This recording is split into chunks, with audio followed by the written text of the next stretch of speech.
गौतम बुद्ध के समय में वैशाली राज्य में एक प्रसिद्ध गणिका रहती थी जिसका नाम आम्रपाली था। वह बहुत सुंदर थी और उसे नगर वधु घोषित किया गया था, यानी पूरे शहर की पत्नी। आम्रपाली इतनी सुंदर थी कि उसके महल के द्वार पर सदा सोने के रथ खड़े रहते थे। यहाँ तक कि महान राजाओं को भी उससे मिलने के लिए इंतजार करना पड़ता था। वह केवल एक वैश्या थी, लेकिन वह इतनी अमीर हो गई थी कि वह राज्य खरीद सकती थी। आम्रपाली का शरीर जितना सुंदर था, उससे कहीं अधिक सुंदर उसकी आत्मा थी, जो सच्चे प्यार के लिए तरसती थी।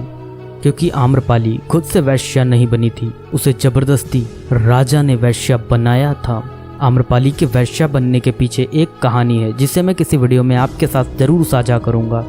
आम्रपाली अपने ग्राहकों को बहुत प्यार करने का दिखावा करती थी, क्योंकि उसे इसके लिए भुगतान किया जाता था, लेकिन अंदर से वह उनसे बहुत नफरत करती थी, क्योंकि वह सभी उसका इस्तेमाल एक भोग की वस्तु के रूप में करते थे, एक इंसान के रूप में उसका सम्मान नहीं करते थे। एक दिन आम्रपाली अपने महल की बालकनी में खड़ी थी। अचानक उसने अपने महल के सामने से एक युवा बौद्ध भिक्षु को गुजरते हुए देखा, जिसके पास कुछ भी नहीं था सिवाय एक भिक्षा पात्र के, लेकिन उसके पास जबरदस्त जागरूकता थी और लोगों को खुद की ओर आकर्षित करने की अद्भुत शक्ति थी। जब युवा बौद्ध भिक्षु ने ऊपर की तरफ देखा तो आम्रपाली उसे देख रही थी। युवा भिक्षु ने आम्रपाली की ओर देखते हुए बेहद सम्मान भाव के साथ आम्रपाली को प्रणाम किया। आम्रपाली एकटक उस युवा भिक्षु को देखती रही और पहली बार आम्रपाली के हृदय में प्रेम का उदय हुआ था, क्योंकि पहली बार किसी ने आम्रपाली को सम्मान की नज़रों से देखा था। किसी ने पहली बार उसे इंसान होने का एहसास दिलाया था। आम्रपाली तुरंत सीढ़ियों से नीचे उतरी और बाहर आकर उस युवा बौद्ध भिक्षु के पैर छुए और कहा, भंते, कृपया आज के दिन आप मेरे मेहमान बने और मेरे महल में चलकर भोजन स्वीकार करें। आगे आम्रपाली ने कहा, कृपया मेरे निमंत्रण को ना कहें, क्योंकि पहली बार मैंने किसी को निमंत्रण दिया है। मुझे हजारों बार राजाओं और सम्राटों द्वारा आमंत्रित किया गया, लेकिन मैंने कभी किसी को आमंत्रित नहीं किया है। यह मेरा पहला निमंत्रण है। युवा भिक्षु ने सम्मानपूर्वक आम्रपाली का निमंत्रण स्वीकार करते हुए भोजन ग्रहण किया। भोजन देने के बाद आम्रपाली ने कहा, भंते, आज से 3 दिनों के बाद बारिश का मौसम शुरू होने वाला है, जो कि अगले 4 महीनों तक रहेगा, और मैं आपको अपने घर में 4 महीने रहने के लिए आमंत्रित करती हूँ। आने वाले 4 महीनों के लिए यह महल आपका आश्रय होगा। मैं आपको पूर्ण रूप से आश्वस्त करती हूँ कि मैं किसी भी प्रकार से आपके ध्यान की बाधा नहीं बनूंगी, बल्कि मुझसे जितना हो सकेगा आपके ध्यान की सुविधाओं को सुगम बनाने का प्रयास करूंगी। दरअसल बौद्ध भिक्षु साल के 8 महीने गांव-गांव घूमकर बौद्ध धर्म का प्रचार करते हैं और 4 महीने वह एक ही स्थान पर रहते हैं जहां उन्हें आश्रय मिल जाता है। युवा बौद्ध भिक्षु ने कहा, माफ कीजिएगा देवी, लेकिन इस विषय में मैं स्वयं निर्णय नहीं ले सकता। मैं आपके प्रस्ताव के विषय में बुद्ध से पूछूंगा। अगर वह मुझे अनुमति देंगे तो मैं आपके महल में आश्रय अवश्य ग्रहण करूंगा। इतना कहकर वह बौद्ध भिक्षु वहां से चला गया।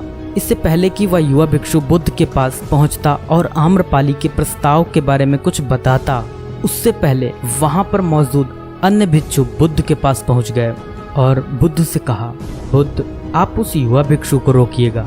आम्रपाली ने उसे 4 महीने रहने के लिए अपने घर बुलाया।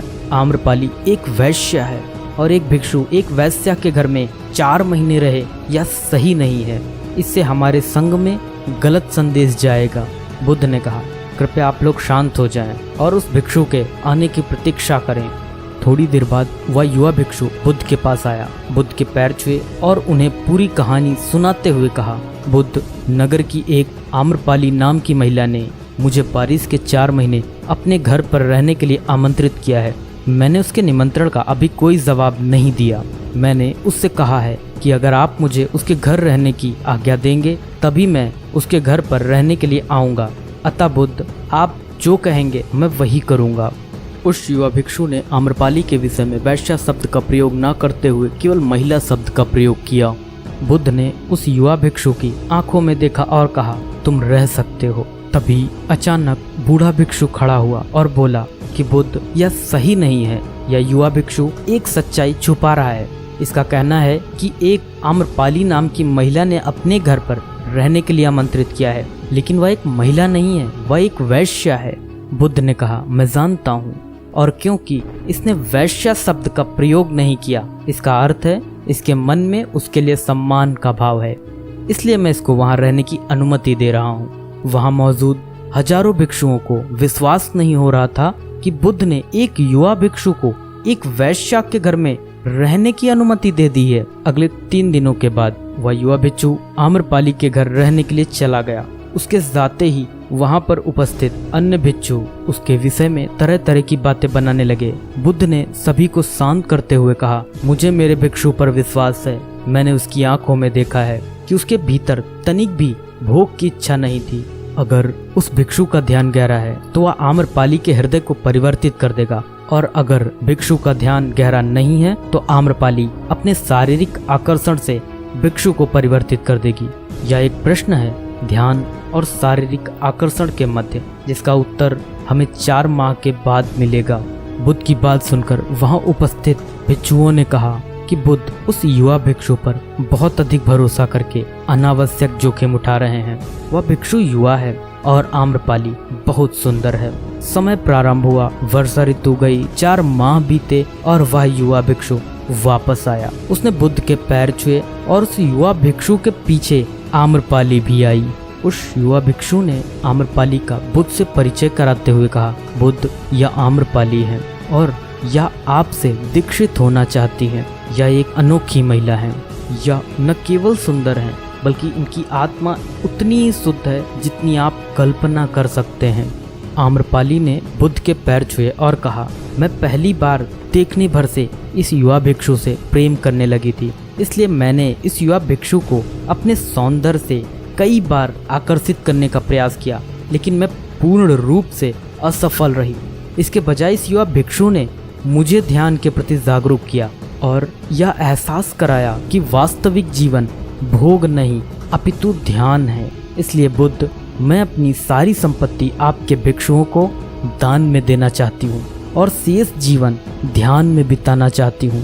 इसके बाद आम्रपाली बुद्ध के शिष्यों में पहली महिला हुई जिन्हें आत्मज्ञान की प्राप्ति हुई। बुद्ध ने अपने पंथ के सभी शिष्यों से कहा, यदि तुम वैश्याओं की संगति से डरते हो तो उस डर का उस वैश्या से कोई लेना देना नहीं है, बल्कि वह डर तुम्हारे बेसुध मन की उपज है, क्योंकि तुमने अपनी कामुकता को दबा दिया है और कामुक ऊर्जा को दबाया नहीं जा सकता, इसे केवल रूपांतरित किया जा सकता है। अगर आप लोगों अपनी कामुक ऊर्जा को रूपांतरित करने का तरीका जानना चाहते हैं तो आप हमारे द्वारा बनाई गई स्त्री के प्रति आकर्षण को कैसे समाप्त करें, इस वीडियो को देखें। इस वीडियो पर हमें दर्शकों से बहुत ढेर सारा प्यार मिला है। इसमें दी गई जानकारी से आप अपनी कामुक ऊर्जा को जरूर रूपांतरित कर पाएंगे। यह वीडियो आपको ऊपर आई बटन में और नीचे पिन कमेंट में मिल जाएगी। बहुत बहुत धन्यवाद आप लोगों का इतनी तसल्ली के साथ हमारी कहानी सुनने के लिए। नमस्कार।